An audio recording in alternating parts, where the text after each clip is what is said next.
Okay, with that, let's get on to the main thing. It's my pleasure for a second in a row to introduce Ramon Valdez, who will be speaking on jigs, fixtures, tips, and techniques. And you see as he's filled up the table. And just as a reminder, last year we had Ramon come on, and we met each other through Instagram.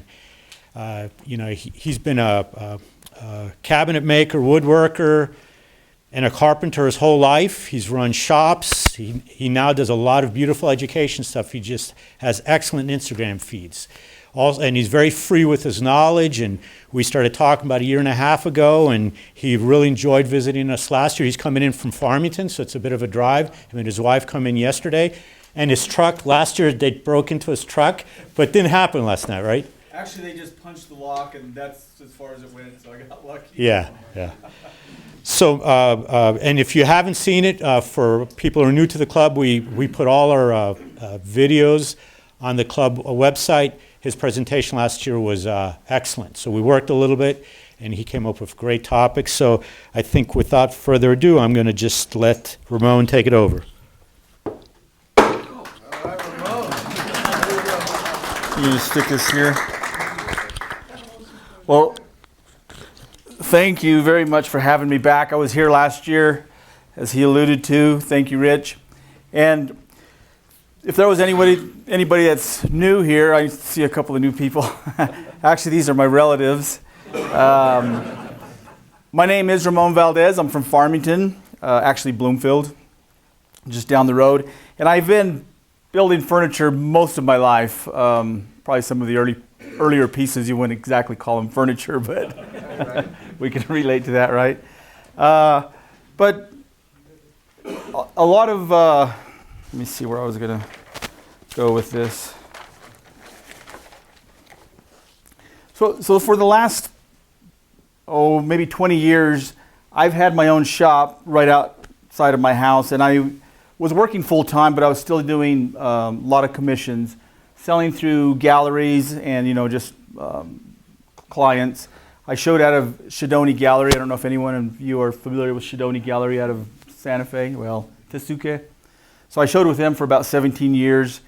And I did, 1 to 5 pieces a year while I was working. And then, like I said, for the last 20 years, I've had my own shop. And I was a production manager for my brother's company called Ultraform.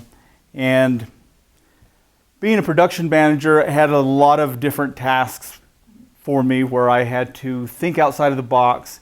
And it was a pretty big shop. It was about 12,000 square foot for the demographics of Farmington. That's a pretty big facility. And we did a lot of different things. We did post-formed countertops. We built those from start to finish. And we had several lines of factory cabinets. And we did trim work, trim packages for different contractors. We also did a lot of solid surface, Corian and that type of thing. But our big revenue was commercial casework. A lot of schools, banks, curved reception counters, nurse stations, that sort of thing. And that was the department that I was, in charge of overseeing. And it was a production style shop where, we had a panel saw, a sliding table saw that would literally run for 9 hours, just cutting parts, and edge banders and that kind of equipment. And there were always what my brother would call bottlenecks. And as a result of that, I learned to get creative. Sometimes it was just some procedure that we would put in place to make the process work smoother and mitigate some of those problems. But a lot of times it involved making jigs or fixtures. And so it got me thinking outside of the box. And I did that for about, 17 years. Even I had my own shop, but I was working full-time doing this as a production manager. And so I've brought a few videos. Okay, so I'm going to let this video play, and then I'll show you the fixture. So this first one is what I call a shim, table saw shim jig. Let's just play the video. Here we go.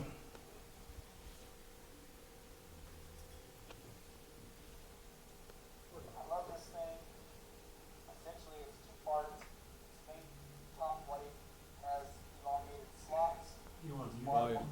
It's pretty quiet, isn't it?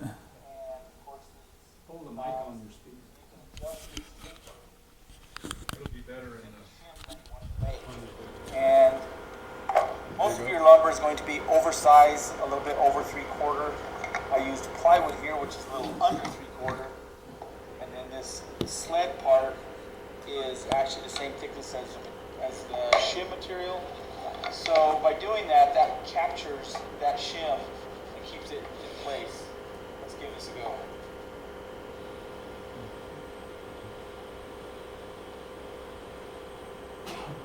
Hope this video doesn't make you puke. I think the table saw vibrates my floor a little bit. Beautiful, quick and easy, and very safe.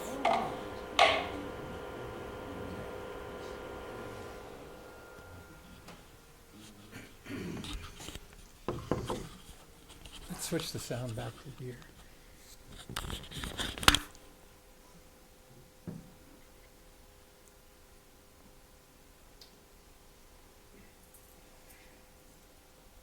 Can we hit the lights? So Ramon, I guess it pivots on there and allows you to change your angle of your shim? Yes, exactly. There we go. So it just consists of this top plate. It has a couple of elongated slots and a couple of knobs, right? Then the bottom part has these T-nuts to capture those machine threads. And this part here is typically the thickness of standard lumber, which is about 13/16, right? And then the jig material is 3/4 Baltic birch, but it is undersized. And actually, you want me to put this here? This one I'm just going to hold. I think it'll be easier. And so, let me see. This is actually the, you can see,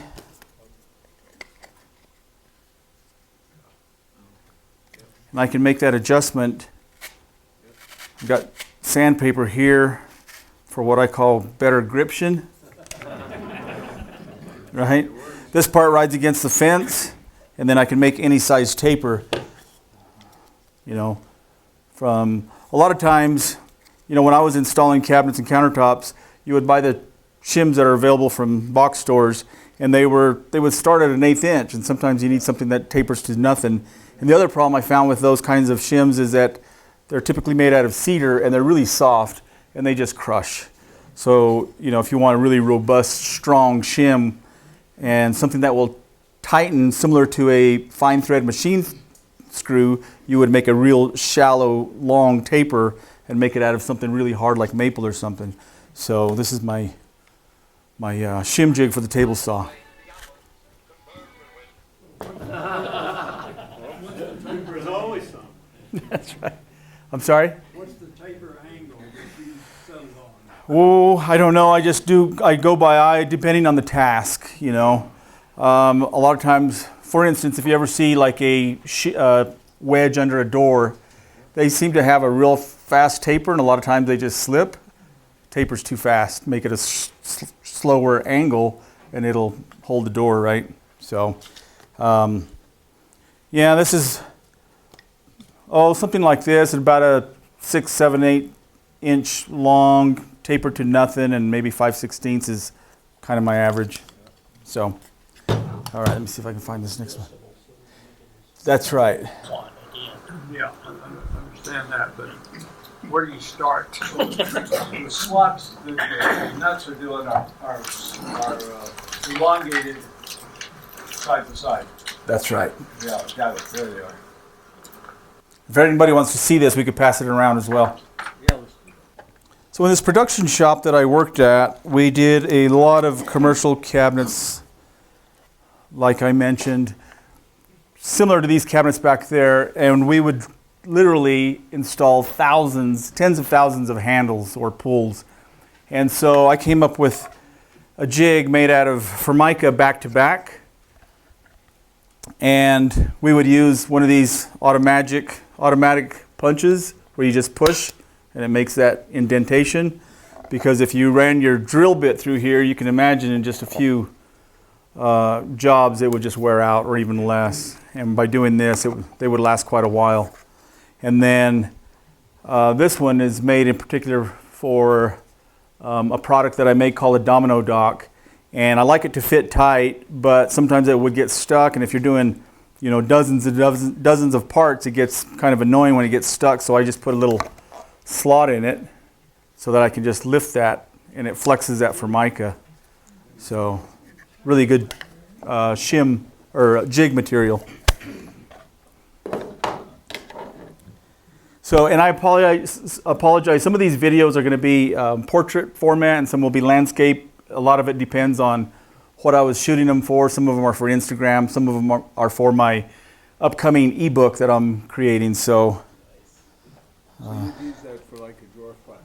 yes, I would put for a door, for instance, it would be missing this part, and it would have a cleat here and here on each side, so I could use it for lefts or rights. And then you just mark your pattern for your particular door handle.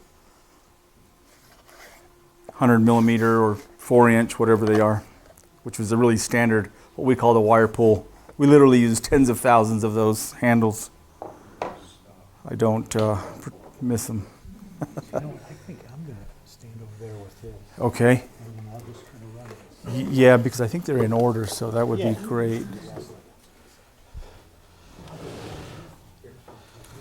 I'll go ahead and pass this around. Tell me when you want me to. You can start it. We'll let it play, and then I'm going to... Yeah, maybe watching it twice. Yeah. So this is what I call my belt sander platform. It's essentially just a way to make an edge sander.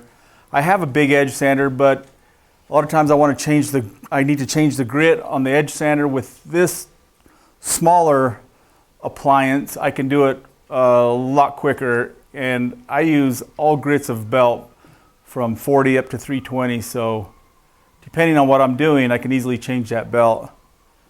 And since the sound is not loud enough, we'll just let this play and then I'll explain it. But essentially it's just a platform made of Baltic birch.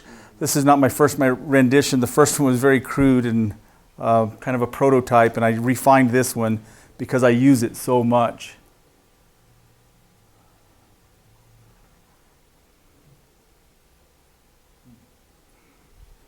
Okay.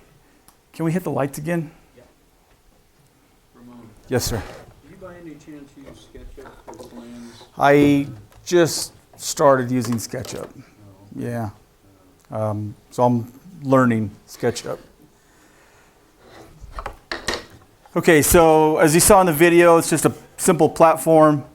I have these cleats strategically placed that fit the physical parts of the belt sander. Of course, this one is exclusive for a Makita 9401, but you could do this with any belt sander. And that fits in there like that.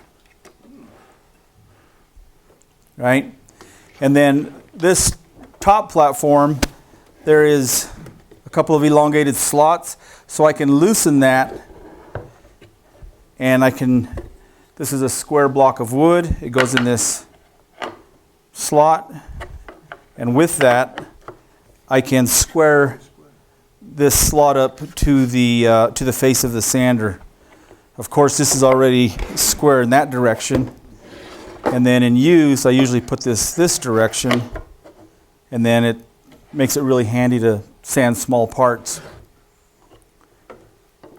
So really, really useful appliance, simple to make, and Why does the platform have to come worn out? Why does it? glad you asked.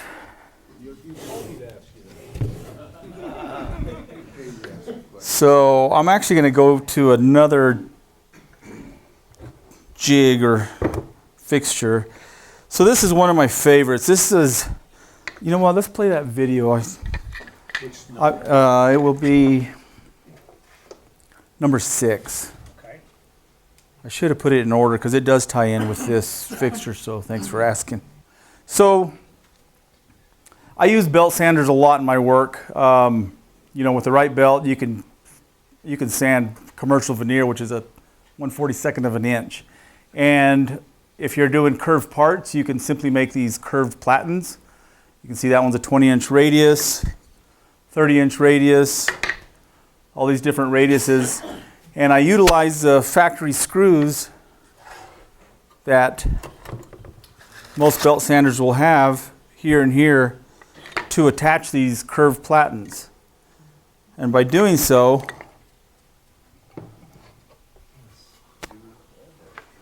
you can see that that is a perfect match for this crest rail or chair back.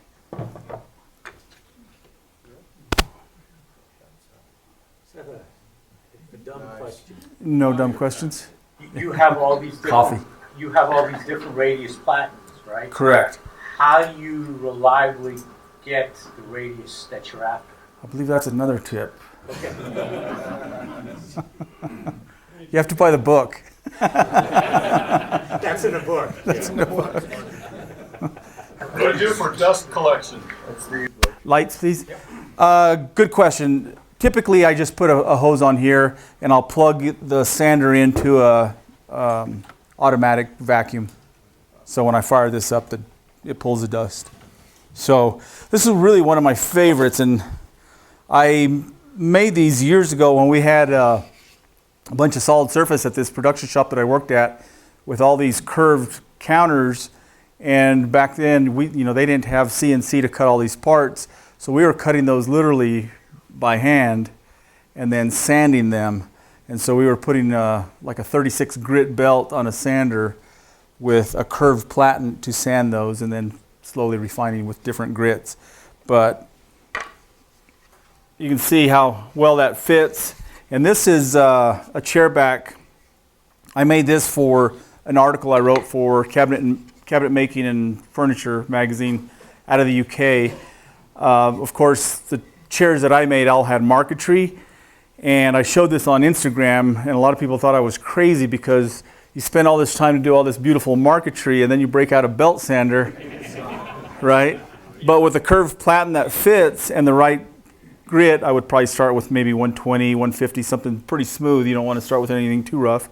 And the belt sander knows no difference, right? It's just like sanding flat since you have that curved platen. So one of my favorites. So you start from that piece being full thickness, call it 4/4 or something, whatever, and instead of bandsawing that 30 to 30-inch radius, you sand it. You could do it that way. This is actually made of Baltic birch and veneered. I've actually put edge grain or end grain on the ends, solid wood on the bottom, solid wood on top. And the reason I do that, several reasons. I love doing veneer and working with veneer. And if you do marquetry, you really need to be working with veneer to overlay that onto the plywood. So I took several layers of Baltic birch plywood, maybe like an 1/8 inch thickness, and bent them in a vacuum bag over a form. Once that was created, then I veneered, then I edged it, and then veneered front and back. And once you've got it out of the vacuum bag, You can see how, sanded it, correct, then you veneered it. correct. Does the standard sanding belts fit when you have the plant? Yes, I've gone down to about a 20-inch, 16-inch radius, which is, protruding quite a bit, but yes, they do fit. Standard belts. So this one is 20-inch. Of course, this would be attached, but you can see.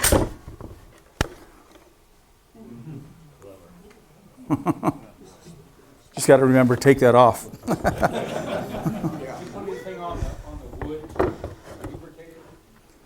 That's a good question. So typically the back is rubbing the graphite that I use. When I get a belt sander, this is really the only belt sander I like, and they don't make this model anymore, but you can find them on eBay. This is 9401. The reason I like it is because it's strong and it's very ergonomic and balanced, and it sands flat. But the first thing I do is take off the factory platen. It's a piece of metal with a cork underneath. What happens with friction is that platen, which is real thin metal, it warps, and then that'll telegraph in your work. So some company, I know Woodworker Supply sells them, but it's this graphite material. You had it at the beginning of your video. Did I? Yeah. This comes off easier if the platen would have been attached, but so the graphite material is self-adhesive and it goes on the bottom of the sander. Yes. That stuff is fantastic for belt sanders. Get rid of the factory platens and put that. And that wears out too, but so that surface creates this polished face on these really quickly, and so these don't wear at all.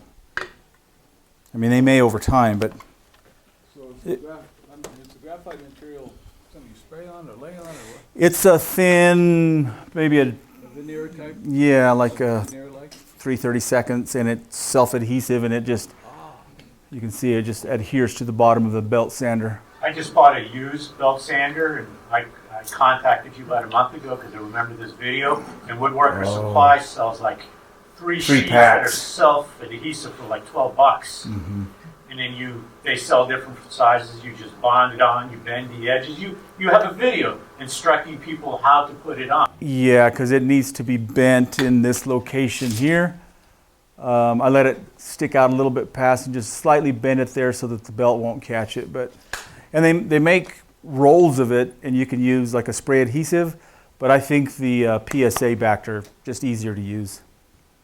It seems if you had a big radius, a thick platen, like maybe the 60 degree or whatever, now the belt, it would be too big to get the belt around and still lock it down. No, it doesn't. Somebody else mentioned that possible problem, but it's not. So the bigger your radius, the flatter it's going to be. The tighter the radius, the more it's going to protrude. And I've put one on that's a 16-inch radius. So it barely goes on, but it works. So that's the smallest radius you can use, which is protruding the most. Got it. Yeah, And it's still locked down. that's right. Since I cut a lot of veneers, I needed a quick way to set up a bandsaw fence. So you can see there's a notch there that goes right over the blade. I clamp that in place, and the left side of this jig is in direct alignment with the left side of the teeth on the blade. It's a perfect alignment. So that's what the jig is showing there. And then I take a couple of drill bits, depending on the thickness of veneer that I'm wanting to slice. In this case, I think these were 1/16 of an inch veneers that I was cutting. So those are 1/16 inch drill bits. And I slide that fence right up to the jig, which is locked in place. And I've automatically created exactly 1/16 of an inch space between the left side of the blade and the fence. Now, for this to work, your fence can't, or your bandsaw can't have any blade drift. So if you're familiar with blade drift, it's easy to get rid of. Essentially, you let the teeth of, or the gullets of the blade right in the center of the wheel. It's something that Michael Fortune has shown a lot, and Alex Snodgrass, if you Google some of his videos, they'll show you how to get rid of bandsaw blade drift. But it's just a simple piece of 1/4 inch. I have a couple of cleats here, and there's a space in the cleat to miss this alignment dowel.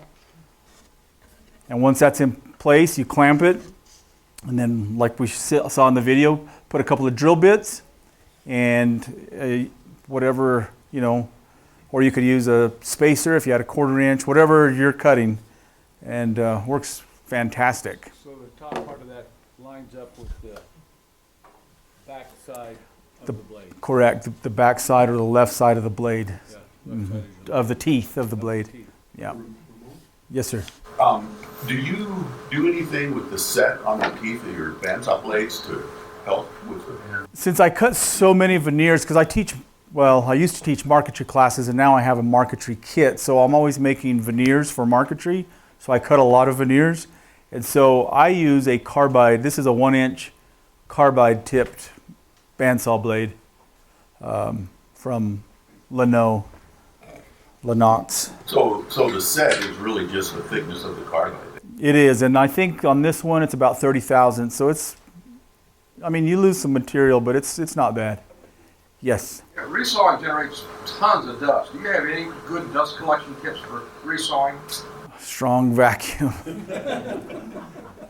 I mean, this is not the best bandsaw in the world. It's a Grizzly, but it has 2 ports for vacuum, and I have I think a 5 horsepower Cyclone, and everything else is shut off. My dust collector, when I push my button, my gate on that machine opens, that particular machine opens and fires on the collector. So all the other ones are closed. But yeah, you're right, it does generate a lot of sawdust. So, yes. You mentioned to reduce or eliminate that drift, put the gullets right in the center of the tire? Yes. So the tires on a bandsaw are crowned, correct? And so as you're tightening that blade, all the tension is in the center of that wheel. So if your blade is in place like the manufacturer suggests, centered on the wheel, that means all the tension is going to be in the middle of that blade, not in the front where the teeth are. So when you start cutting, you're going to start getting flutter, and that blade's going to want to wander. And the first thing that people do is they start tightening the blade. And so by putting the gullets in the center of the wheel, you'll be surprised how loosely you can set the blade. It doesn't need to be that tight. As a matter of fact, there's a trick that you can do to set your blade tension. And what you do is you turn on the machine and you start loosening the tension knob, and you keep slowly loosening it till the blade starts to flutter. Then you tighten it a quarter turn, and that's what we call ground zero. Once that is set at ground zero, all you need is about a quarter to a half a turn. That's the proper blade tension. So, yeah. Ramon, do you use that technique just for cutting veneer or for general purpose? For everything, yeah. Yeah.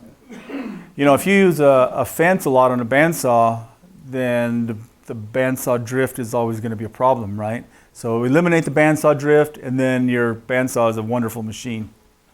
Yeah, as long as you have a sharp blade. Is that a 3/4 inch blade or 1 inch? That's a 1 inch blade, 1 inch carbide.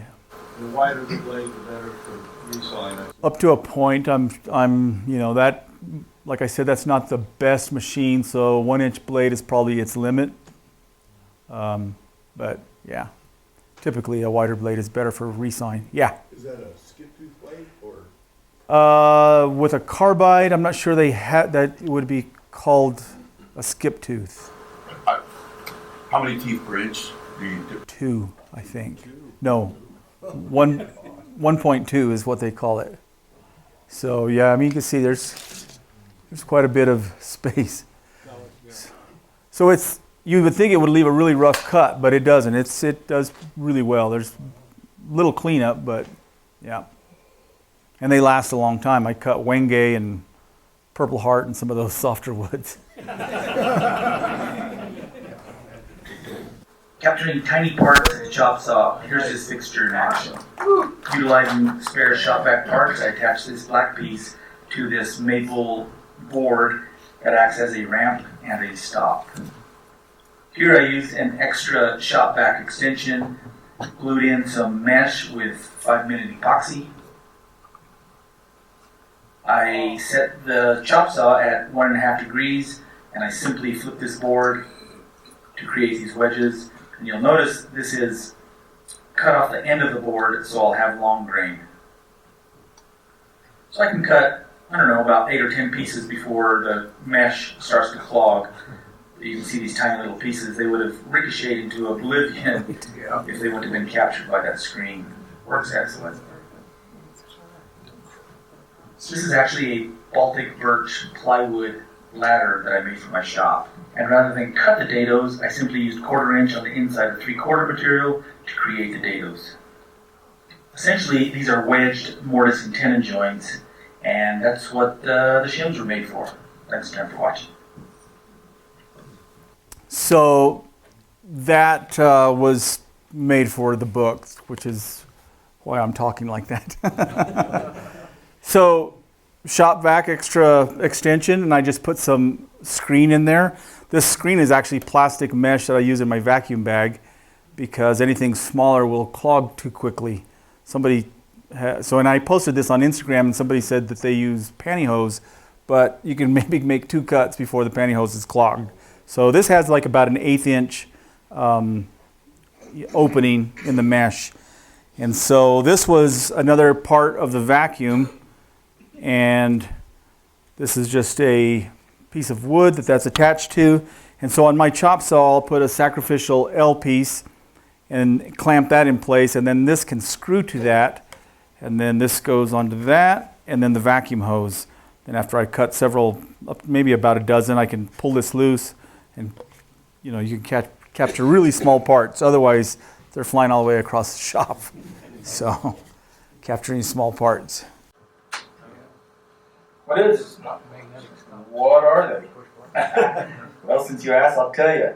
So this guy here I made years ago as a prototype. I never made a bigger one until recently. But essentially, you got this lever, a couple of magnets in there. This is cut like a few degrees.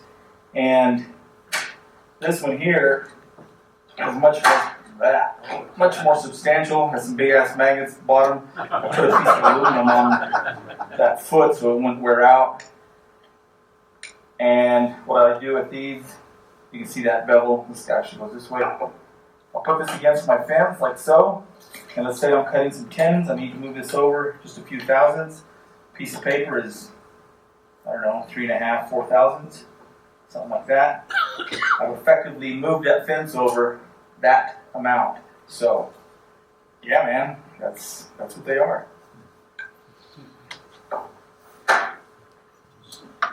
So the cursor on my fence, it's a unifence. It's a guessing game. If you're dealing with a 32nd or less, if you're sneaking up on a perfect tenon, or you want to move over a slight amount, you could break out a dial indicator or something like that if you're getting crazy. But essentially, all this is a block of wood. It has 2 large magnets. I've put sandpaper on the bottom for better gription. And this lever to release it, because on a cast iron table it's on there. The sandpaper keeps it from slipping, and you can see a slight bevel that would go against the fence on either side, depending on which way you want to move it. And then you could put a drill bit in there if you're doing a setup where you need to move 5/32, 11/64, whatever it is, or a piece of paper, or even something thinner. A piece of masking tape, I think 4 layers of masking tape is a 64th. So once you learn all those measurements, you can effectively move your fence over very accurately with one of these. So, Or a feeler gauge. that's what or a feeler gauge. Yeah. Excellent, yeah. And it's beveled why? It's beveled so just to make contact at the top. Yeah. So you use that as a reference, and then you use these pieces of these shims, so to speak, Correct. to dial it in, and you know exactly how much. Or a lot of times, if I need to make a cut, and then bring it back to where move the fence and bring it back, I can place this somewhere else. Use a block of wood just as some arbitrary dimension, and then make my other cut, and then I can put it right back exactly where it was. So you don't lose your setting. Correct. Have you ever used playing cards for your shims to set those things? No, I haven't, but I think that's a good idea. How thick are they, do you think? Oh, God, less than 100 inch. Yeah, anything like that, just when you can measure something effectively rather than trying to guess at these little lines, yeah, it makes a big difference. So, okay, where are we at? You bet. There's 2 of them. This was the first one. This one was kind of a prototype. I used this for years, but it was a little bit weak. So, Where do you get your magnets from? K&J Magnetics is the source that I like. I think the magnets are better quality. They have a massive selection. Almost 2. And I get a 20% discount. Oh. Yeah. Good, we'll order through your account. Yeah. This is my modification for the Delta Unifence. It replaces this factory nylon glide, and I make these aluminum blocks that attach to the bottom with a bolt provided, and then a bearing with a couple of washers and a large bolt goes onto this aluminum block. Tighten that up. And now you have a much better sliding or gliding action for your Delta Unifence. Of course, this will only fit the Delta Unifence, but you can see how much better it slides. And you will have to make this wooden bridge for the roller bearing to cross the miter slot. So I don't know why they quit making the Unifence. I like that better than the Bismarck style. I think it's more versatile because you can slide it back, you can lay it over. Are there Unifence users here? It's not very popular anymore. That's interesting. I thought there would be more. What do you sell those for? These I sell for, I think they were $35 off my website. But I brought them with me and it's free shipping. I'll even discount them more for the show. Since I think I've sold all I can through Instagram. That fence is not very popular anymore, and I don't know why. So if mine wears out, I don't know what I'm going to do. It's The platform, a couple of cleats, clamps.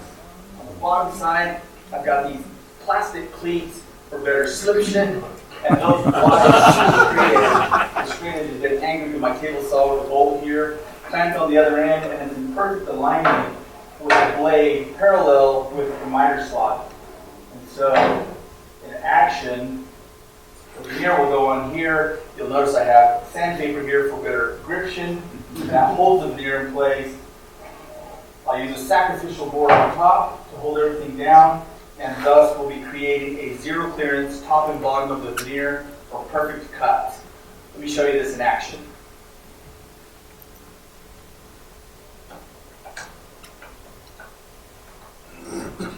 You move fast. a lot of coffee.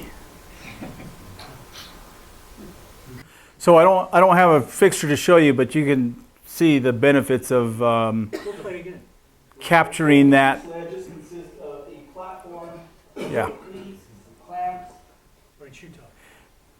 So that's plastic on the bottom. I like using plastic or something other than, I know a lot of people use quarter sawn wood, but it still shrinks. So the plastic doesn't change. And then those straight edges are just the guide for the veneer sled. And of course, parallel with the blade and the miter slot. And then sandpaper to keep the veneer in place, a lot easier. And then a sacrificial fence, so the blade will only be cutting into that sacrificial, that melamine, that white, maybe a 32nd or so.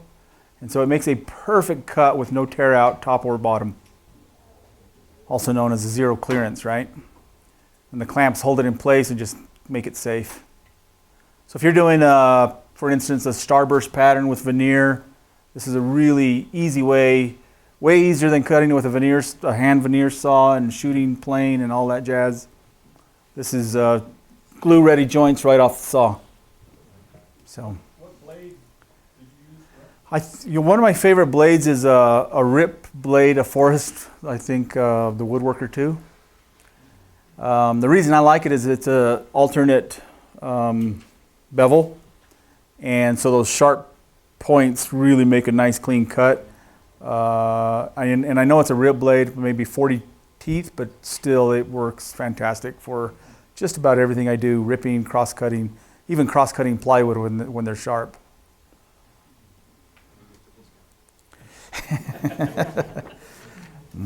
I wish. Not with Forrest, although they did send me two blades one time when I ordered one, and I called them and told them, and they said, well, our mistake, keep it. So that was kind of cool. Number 10, yeah?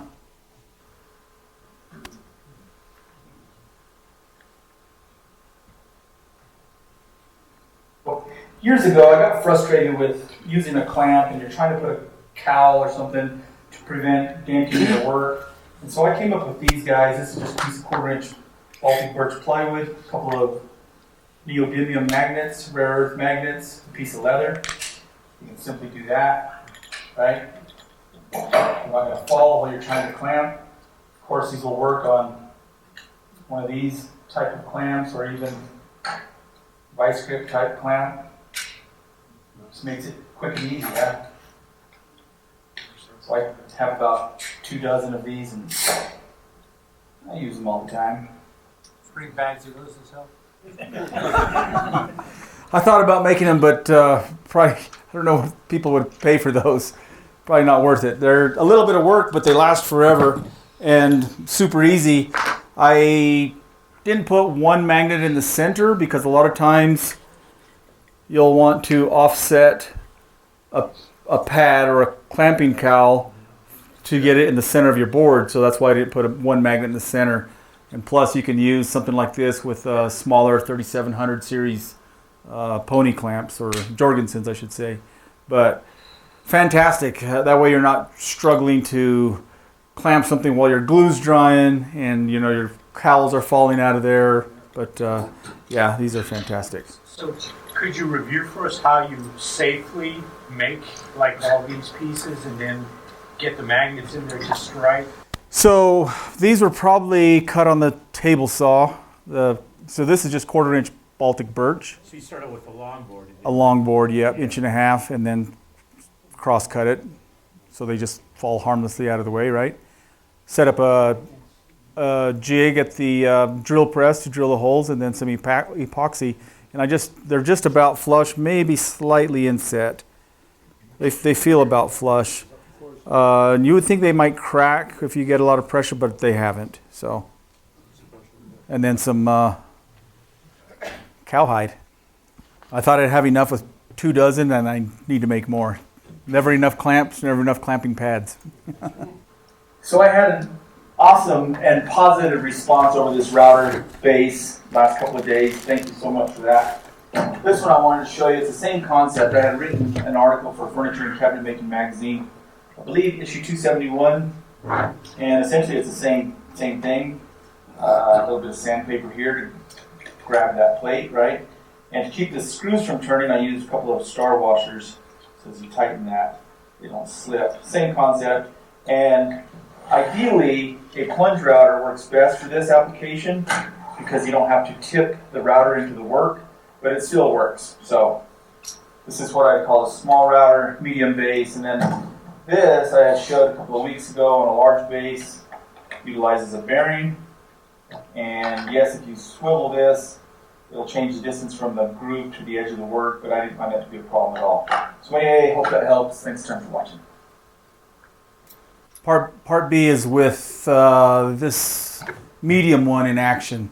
So it's hard to tell in the video, but that groove or that leg is curved. It's a real subtle curve. And so I needed a way to make a groove parallel to that edge.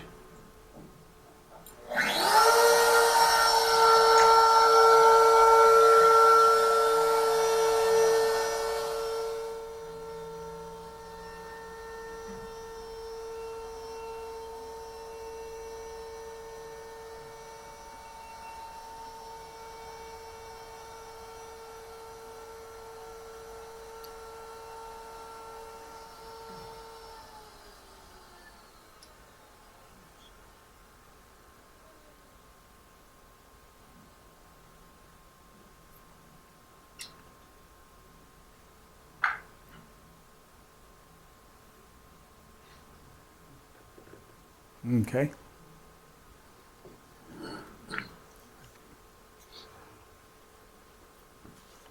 Lights. So this is just a little laminate trimmer, right? Base, and then this other separate piece, which is actually the fence. A couple of wing nuts. And so you can loosen those and adjust that distance from the bit to the fence. Yeah, pretty handy. And like I mentioned in the video, with something like this, you have to tilt it into the work to get it going. So A plunge router is really ideal for this because you can set it up and then drop it in place, but essentially this one's the same thing. So I just utilized, I believe this is just a machine screw. There was a machine thread in the base, so I just utilized that location for that knob. But very handy for dados, groove dados, slots. And then I was doing something larger, I don't remember what it was, but so this would go like on a 7518 Porter cable fixed base or a plunge router. And with this one, rather than putting a fence, I just put an elongated slot here and then a bearing on a bolt, and so I can adjust that. This one was kind of specific for the task I was doing. And somebody had mentioned, and I posted this on video on Instagram, and somebody had mentioned that, well, if you tilt this at all, it's going to change the distance from the bit to the edge. And it's true, but I just simply put a reference line here that I could see and follow as I was making the cut. So it wasn't really a problem at all. But yeah, that's my adjustable router fence. Zero clearance insert can be a fantastic addition to a table saw. Sometimes the factory throat plate just leaves too much room around the blade, although I typically like using these because they draw more vacuum. But sometimes even that zero clearance is not enough. Case in point, thin veneers can get trapped underneath the fence. So what I like doing is making these what I call an auxiliary zero clearance. And set the saw, I'm going to raise the blade about a 32nd of an inch above this material.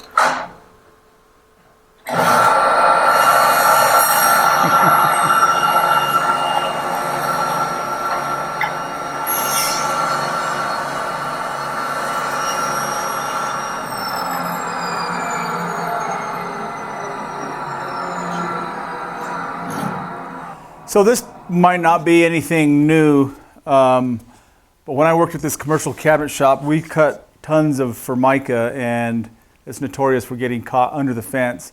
And so we used to make these, and they would last quite a while. And you see this cleat here that just gets captured on a unifence anyway, between this portion of the fence and the cast iron. And with that, you could make your cuts much easier. So probably not anything new, but still a fantastic jig. Super simple. Since you can't move down the fence, you're raising the platform. Correct. Yeah. And guaranteed zero clearance. And yeah, that's right. And they get chewed up. You just toss them, and we used to make long ones, like about 3 foot, and then slice them. Tell me more about your ebook and how we get it. So the ebook is not quite available yet. So what I'm working on is a series of ebooks called Tips and Tricks of the Trade. And essentially it's going to be videos like this, 1 minute videos, but there will be a short paragraph with accompanied with a short video. And there's going to be about 25 tips or tricks per volume. And it'll be something that you can download. And it'll be available off my website, and then that's, of course, behind a paywall. I think we really haven't come up with a price yet, so they might be selling for maybe $14.95. And once you get that download, you have all those. And so my wife was very clever to come up with the idea of calling this first one Volume 1. So I brought some business cards if anyone wants those. Those ebooks will probably be... I hope we can launch that the first part of this next year. So super excited about that. I got kind of prodded to doing that from posting a lot of tips and tricks on Instagram. People said, you should write a book, you should write a book.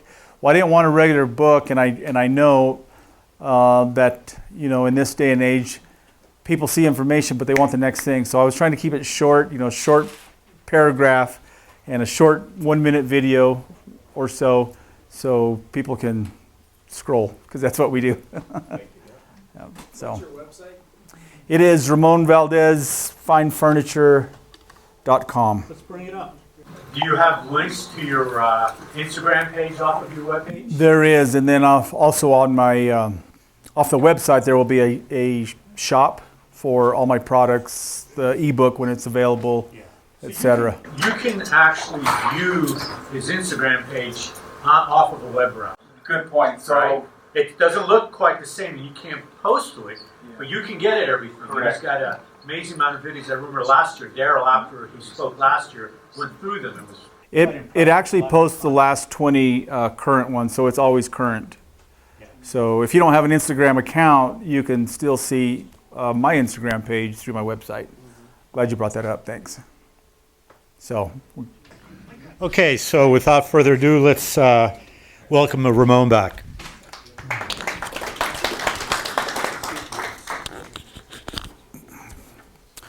thank you. So this next jig or fixture, I'll show it a little bit, and then we can. It's actually 4 parts. I think there's 2 videos and a couple of pictures. We probably don't even need to see the pictures, but so essentially what this is.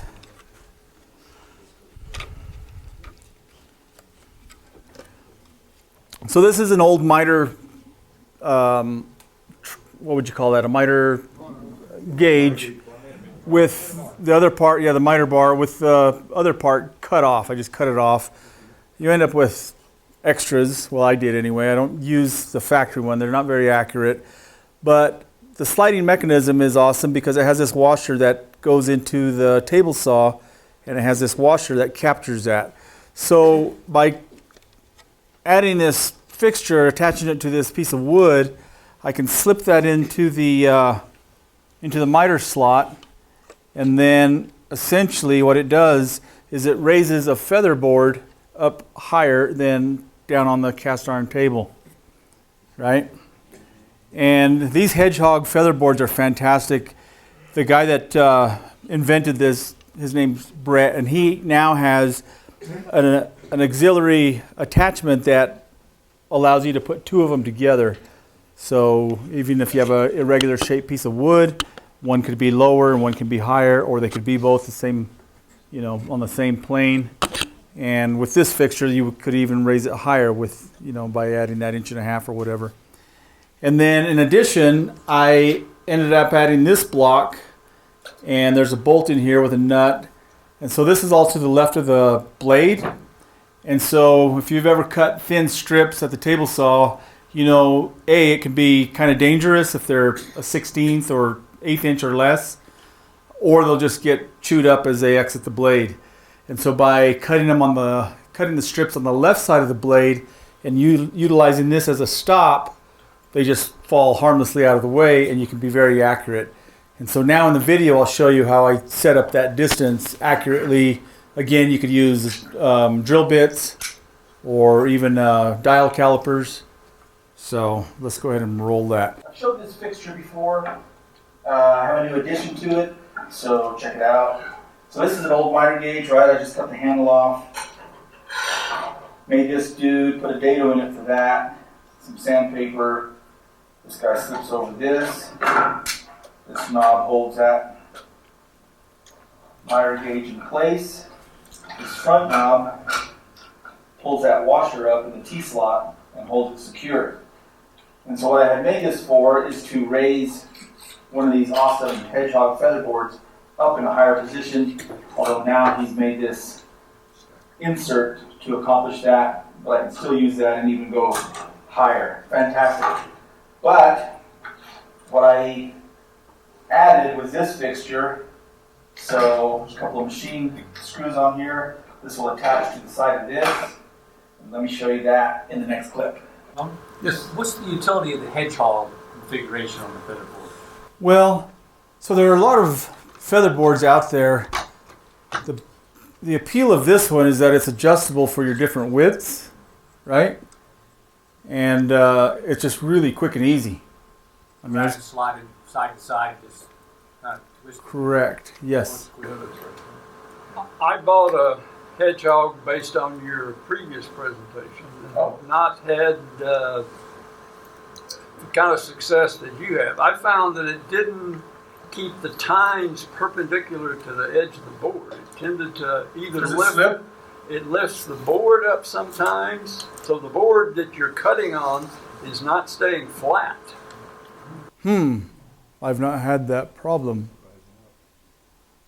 warped lumber maybe? Or even with... It's not the lumber, it's the jig, or the feather board.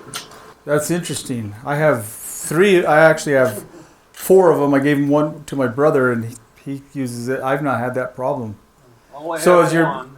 so as you're making the cut, the board is coming up, Yeah, the board is not staying flat on the table saw. but wouldn't that be user? Well,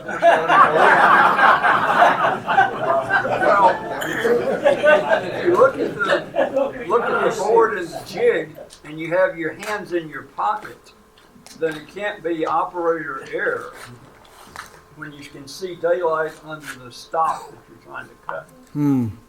So if there were no feather board, it would The stay. board would be flat if it were no feather board. It's the feather Yeah, I don't board. understand how that could, because they're perpendicular, so I don't know Well, what's it doesn't rising. stay flat though. Oh, that's Tighten interesting. down to get it cinched down in the miter slot. It doesn't stay flat on the tabletop.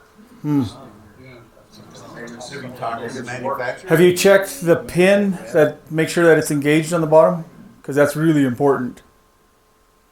There is a pin, and if it's not engaged, you could have that problem.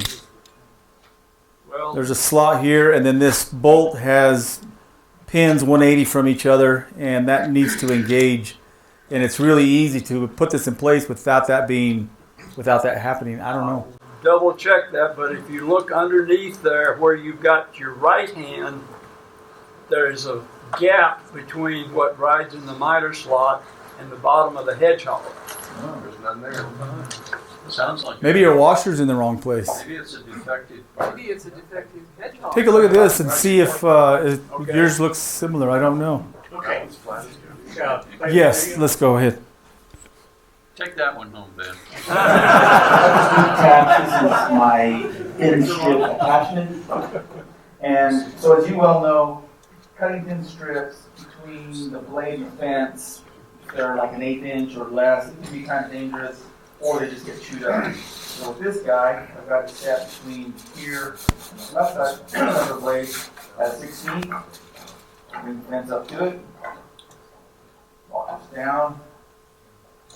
Let's make a cut.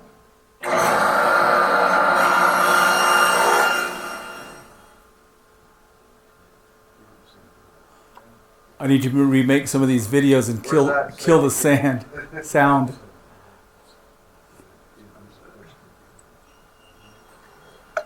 Push stick is 2 inches or less for me.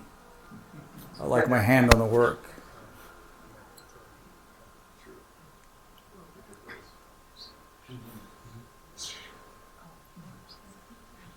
So of course that bolt is adjustable for different thickness of strip. You might show another, there's a couple of pictures in that folder.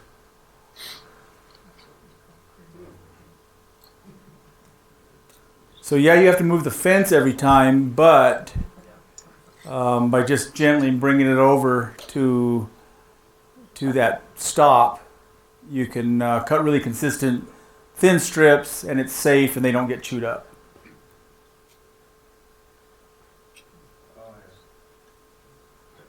See there, I use a drill bit of whatever size to establish that dimension.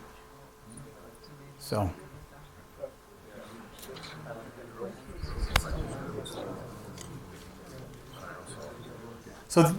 this next series of videos, I don't have fixtures or jigs. So these are just like tips that may help you in your shop. So here at my 6-inch joiner, I'm running a bunch of walnut, just trying to establish one flat face. I could use my 16-inch joiner over there, but this stuff's a little bit dirty, and so I'm using this older 6-inch joiner. And years ago, I had noticed that no matter what I did, I couldn't get this fence to be square all the way across. I could get it square here, it would be square here, down here it had a little bit of a gap, and over here it had even more of a gap at the bottom.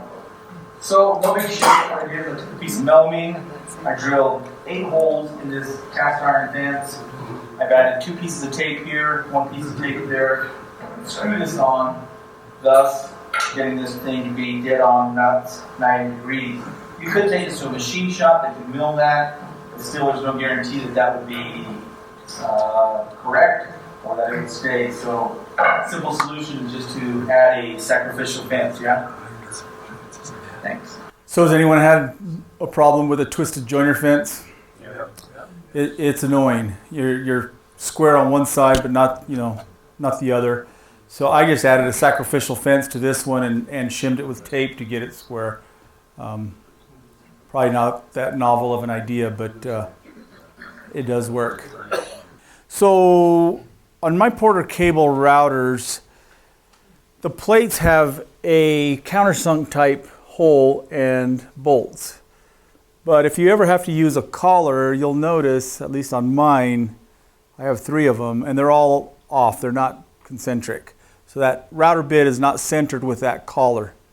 And so I came up with the idea of counterboring these, getting rid of these countersunk holes, counterboring them, like it shows here, and then using a flat-headed bolt. I think I ground those flat, and then using a centering cone to center that collar with the plate.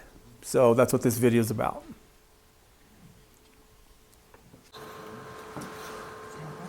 Okay, that's your standard plate, right? And screws, just a countersunk screw. That's the screw I purchased, so it's just like a pan head, 4 of them. Ground them flat, right? And did a counterbore in this plate. And I have this plate on there, but it's not tight. I just ran the screws down. Put in a centering cone. I made this on my lathe, but you can order those centering cones. So now, bring that dude down, tighten it up. That is now centered with the collar and the plate. Give these a good snug. Now everything's centered, good to go. That's fantastic, yeah? Thanks for that, John. So, can you recommend a place for a centering cone for those of us that don't have a lathe? Do they? Okay. I have a small metal lathe, and I made mine, but I guess Lee Valley. The company that makes the dovetail jig. Oh, Lee Leigh, Lee. Amazon carries them too. Yeah, and some of them are double-ended, so you can use them in a 1/4 inch collet or a 1/2 inch collet. They're tapered on each end. But I'm looking for a source for good ones. Oh. You're so picky, man. You need a lathe or a machinist, and because I hear you. I mean, they're centering cones, but they're not that accurate. Lee Valley Veritas has a center cone that you can put in your drill press and put in your router, and they claim that's been highly machined. I got it was just a few dollars, and it seems to work quite nicely. Yeah. Ramon? Yes. Is that just a manufacturing defect on that base plate that they put on there then? So why it wouldn't be centered? That's a good point. I know I've seen all Porter cable routers that I've ever checked, because we used to use a lot of collars for work with templates, and a lot of times you're cutting maybe a sink or something, it doesn't matter.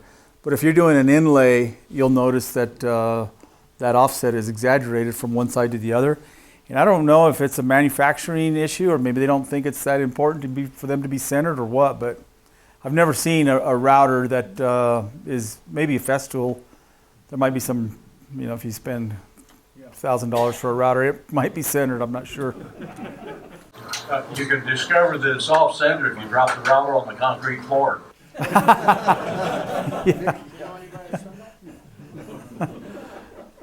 There's some things you don't drop. Cell phones, routers, and babies. In that order, right? In that order.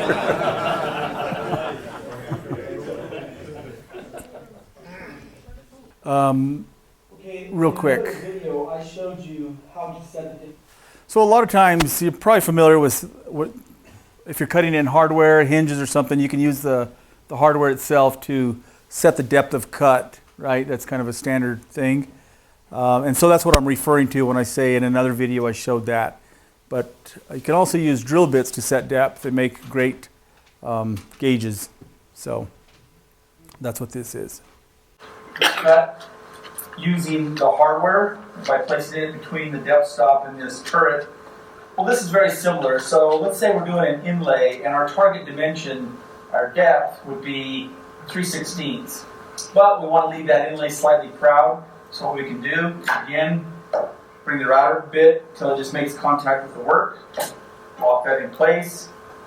In this case, I'm going to use an 11/64, which is just a 64th under 3/16, and use that to set the depth. I know that I'm going to be plunging 11/64, and that will leave the inlay slightly proud. Make sense? Yeah. Do you ever use drill bits for what it was made for?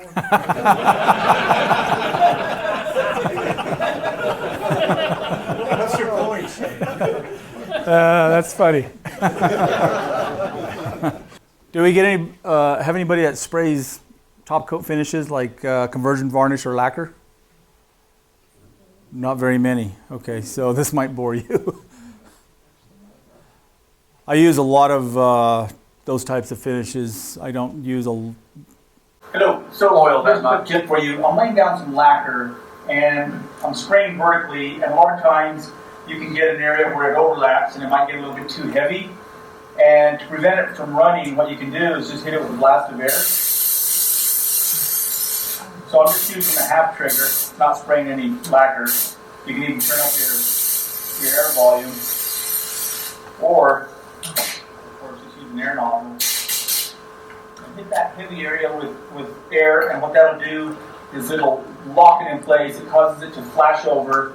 It kind of skins over, and it'll prevent it from sagging or running many times. So, ask me how I know that. Hope that helps. Thanks. So when you're spraying vertical surfaces with lacquer, one of the big problems that you can run into is, for instance, that corner rail, and where there's a rail and a stile that might get overlapped and get a little bit heavy. And so if you start to get a run or a sag, you can blast it with air and it flashes over and kind of locks it in place. So Pressure you need on the air. Oh, If you use the compressor, just a regular compressor. yeah, you'd have to be careful. You could probably blow that puddle into some weird shape or something, but yeah. Practice. Maybe come in from a distance. You have the oil and water out of the air. That's a good point. I should have mentioned that. Actually, I do have filters, and I only use one particular hose for spraying lacquer.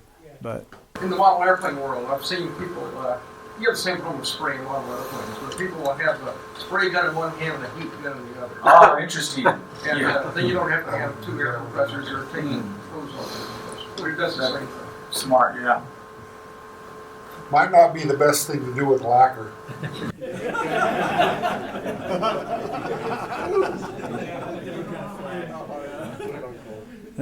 and balsa wood. Curve 90? Yes. Oh, this was a question I believe you had, Rich, about cutting curves at a bandsaw. But just cutting things accurately to specified, cutting things reliably to specified ranges. Oh, at a bandsaw. Or just how you would do all your platens, and you could depend upon them.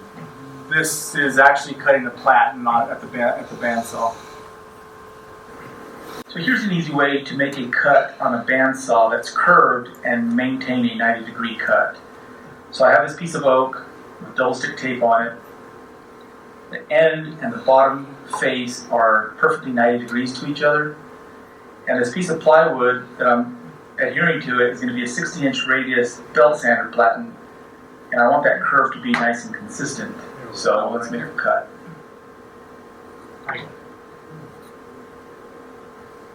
This part is sped up 6 times. And go. There you have it. I leave the block adhered and then run it at the edge sander for a nice smooth face. You can see the layers of the Baltic birch, nice and uniform, testament to a consistent curve. And you can see more on these belt sander platens in my chapter under belt sanders. So this video is for the book. I don't understand how you got that determined curve. Yeah, I didn't either. I didn't get that. I didn't follow that either.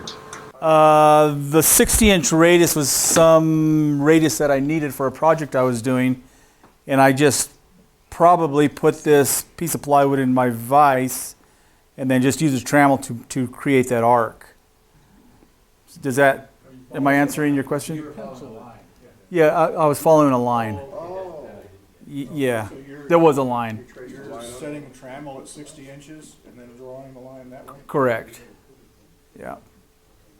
So all these are, specific. This has a 30-inch radius, so that would just be put in my vise or clamped somewhere, and then with a 30-inch trammel, write that out, draw that out, and then using that block, I can follow that line, and they come out nice and consistent.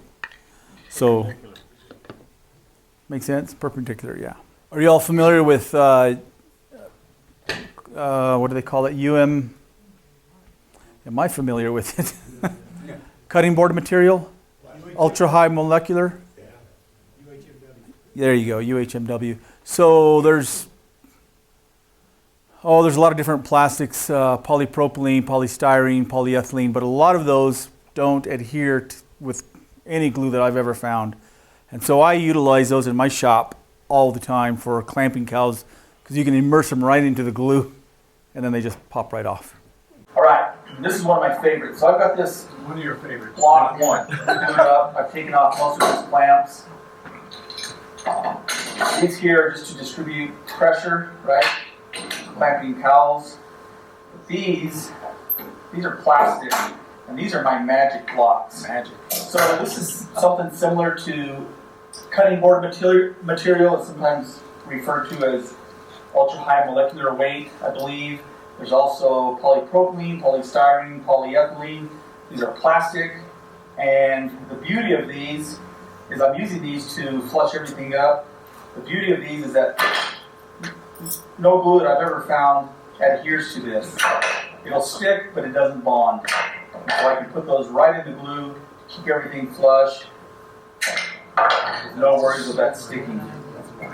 Kind of cool, yeah?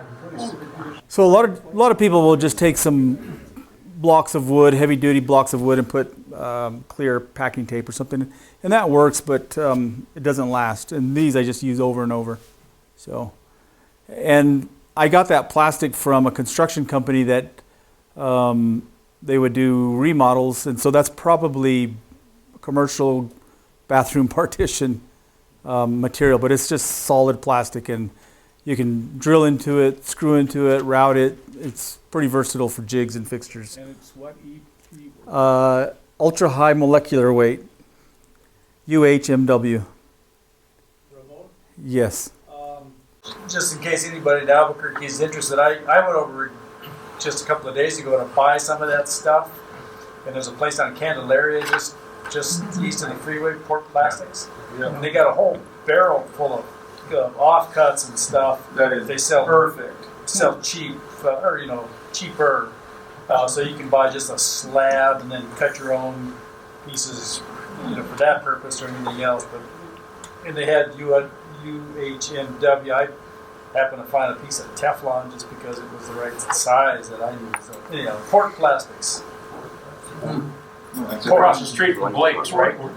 Yeah. Blake's and just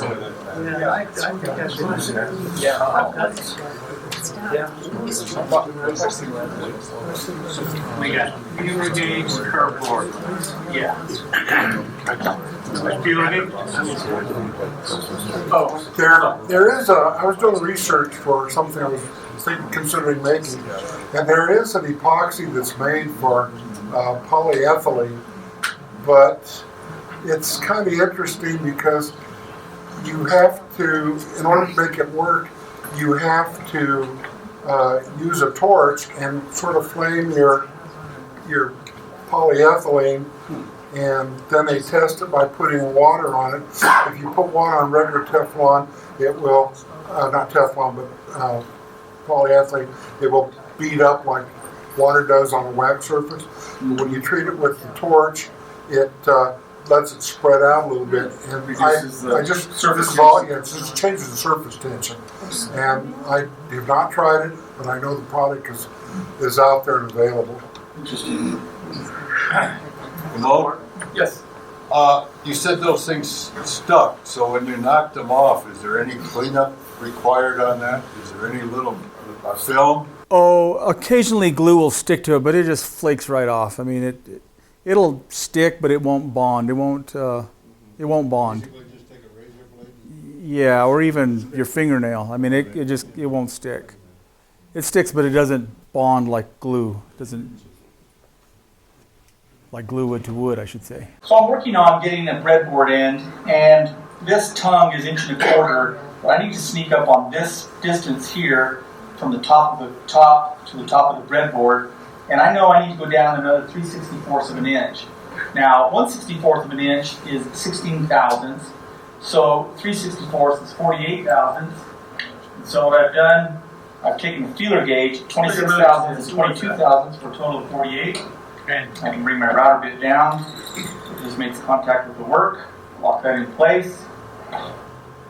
Use this feeler gauge, put it between the turret and the plunge rod depth stop. And now I know that I'm going to travel down precisely 48 thousandths of an inch, 3/64 to obtain that perfect step height to match this breadboard end. It's quick, easy, and accurate. Somebody had mentioned a feeler gauge earlier, right?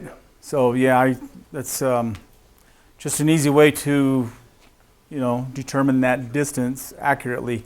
So. That's like killed you not using a drill bit. Without using a drill bit. I didn't have a 48 thousandths drill bit. This next tip I posted on Instagram. I've posted it several times. It gets a lot of reaction and a lot of feedback. It might not be new to this group, but a lot of up-and-coming woodworkers find it interesting. I use this all the time to straighten a crooked board. Essentially, you're using a straight edge that's longer, or as long as the board, and of course, much longer than your fence. What I have here is a bowed board. This edge is concave. Of course, this edge is convex. If I was to just run this against my fence, it would just reproduce that curve on the board. So what you can do is use a separate straight edge, run the crooked board and your straight edge through simultaneously, keeping the straight edge tight to your fence all the way through, thus creating a perfect straight edge that you can reference off of. So ideally, your straight edge should be as long as or longer than the board you're cutting, yeah? Yeah. Then you flip it over and you got this finish. Yeah, we all do that, right? You do that? It works well. I mean, you could cut the crooked ends at a bandsaw and then maybe take it to the joiner. But if it's a real long board, your joiner bed tables might not be long enough. This gives you a real quick reference to get one straight edge, utilizing the straight edge to make that happen. But you're assuming that the base of the board is flat so that it's safe to put it on your case. That is a point I should have mentioned. It should be a relatively flat board. If it's twisted, you could maybe take the twist out first and then establish a straight edge. So. What is it that you're using for that straight edge? That is actually just a straight edge. That one was actually phenolic. I don't think they make them anymore, but the good ones are aluminum. So it's something you bought, commercially you bought it? Yeah, I believe it's a 10-footer. Then I have a couple of different lengths, maybe a 6-footer and a 4-footer, but they're commercially available. Straight edges, yes. I have an 8-foot piece of aluminum extruded angle, and I just use hot melt glue to fasten it to the concrete. And run it all through together. That's another good way to do it, yeah. It's nice to have a long outfit. Yeah. I actually have a sliding table saw, but if you didn't have one, that's how you could do it. Is so sliding table saws are wonderful. Yes. Can you explain, Ramon, why you slide the straight edge along with it? Wouldn't it work equally well just sliding your board along the straight edge? Well, no, because one crooked end would be off the end of the straight edge. So right, the straight edge and the board traveling together ensure that straight cut. Ramon, I did that with I had a 3-inch wide piece of 8-foot, 3/4 inch plywood veneer I had left over from a project. And I just screwed 2 L brackets on there, and then I just clamped it to my fence. And that gives me the length I need, so I don't have to move both of them. All right. Yeah. Yeah, and that's you need a long enough. The fence extender. New tip. A fence extender. Solid wood to be slightly proud of the substrate, so I simply add tape. Here I've added 4 layers, which is about a 64th of an inch. Years ago, I wrote tape substrate just to remind me. Thanks for watching. Shall we try it? Okay, here we go.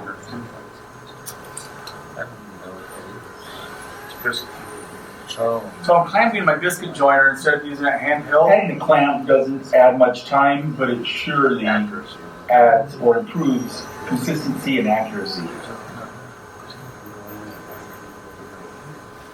I like the solid wood to be slightly proud of the substrate, so I simply add tape. Here I've added 4 layers, which is about a 64th of an inch. Years ago, I wrote tape substrate just to remind me. So what that video is about is when I'm adding a solid wood edging to a plywood, I want my solid wood to be slightly proud.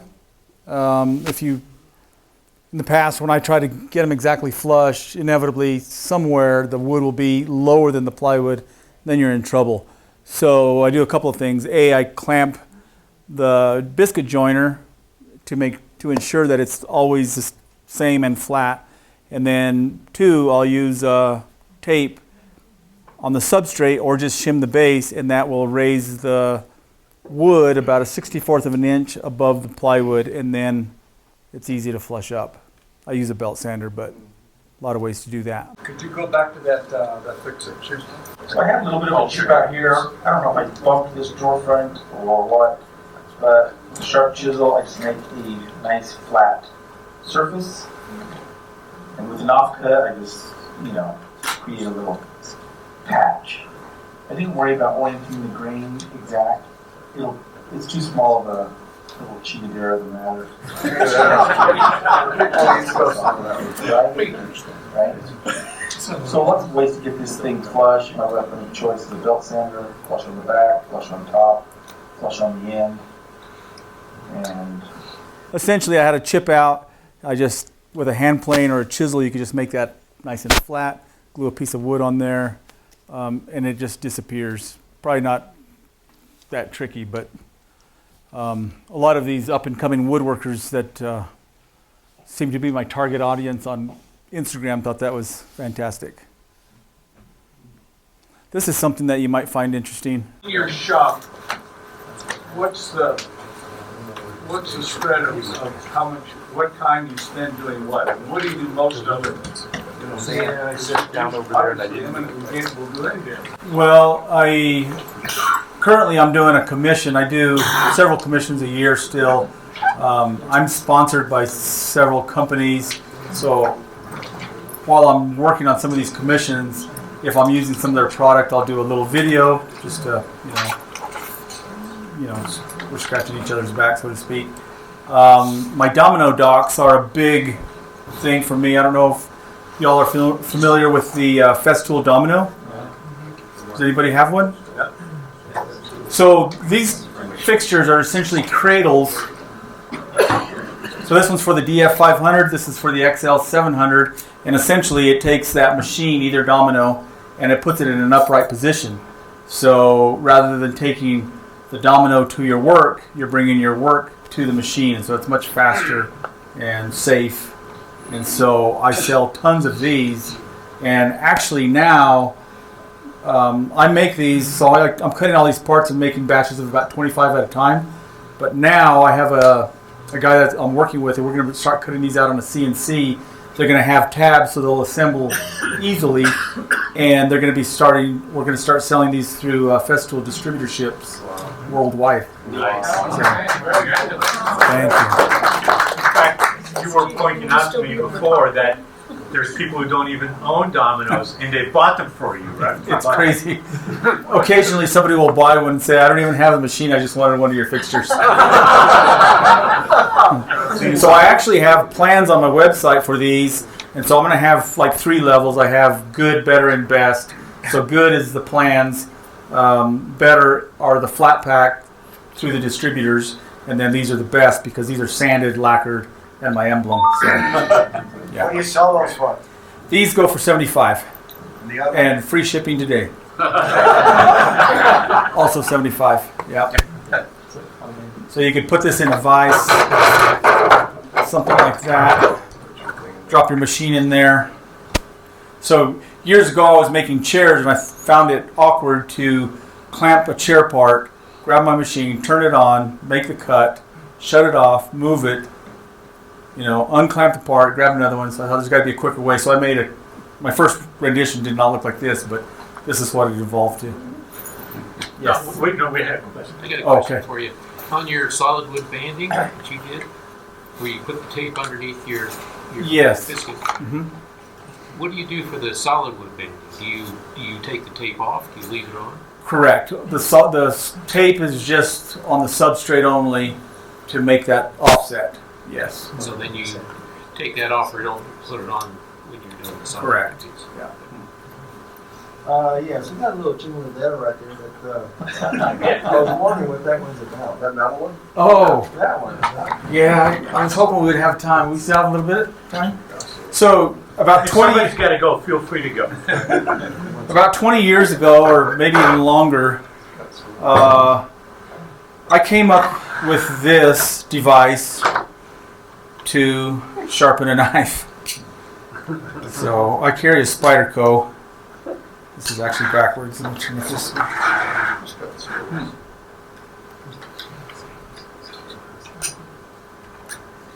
And I used to make my sharpening stones out of Corian, solid surface, and then glue wet or dry paper to them.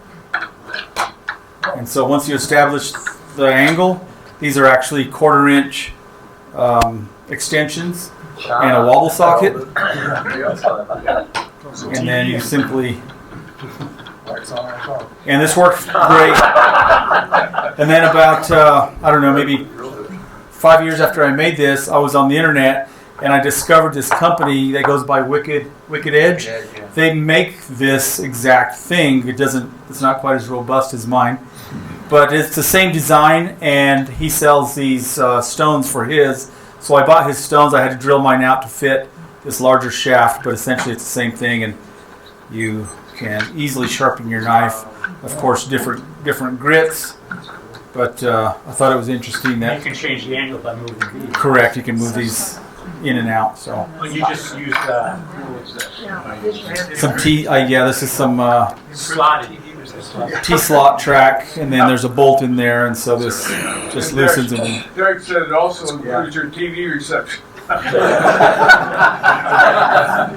That's a dad joke. What's a TV? Yeah, what are rabbit ears? Yeah. Jerry? Well, this is unrelated to woodworking. I just wanted to know, do you have a license to carry those guns around? Is that required in your woodworking? So recently I had an ad for Maverick Abrasives in the recent, well, maybe it was December issue of Fine Woodworking, and I posted something about it on Instagram, and one guy says, well, if they don't like the ad in that magazine, maybe you could be in Guns and Ammo. Ben? Can you comment on working with things like Corian with woodworking tools for those of us that have never done it before?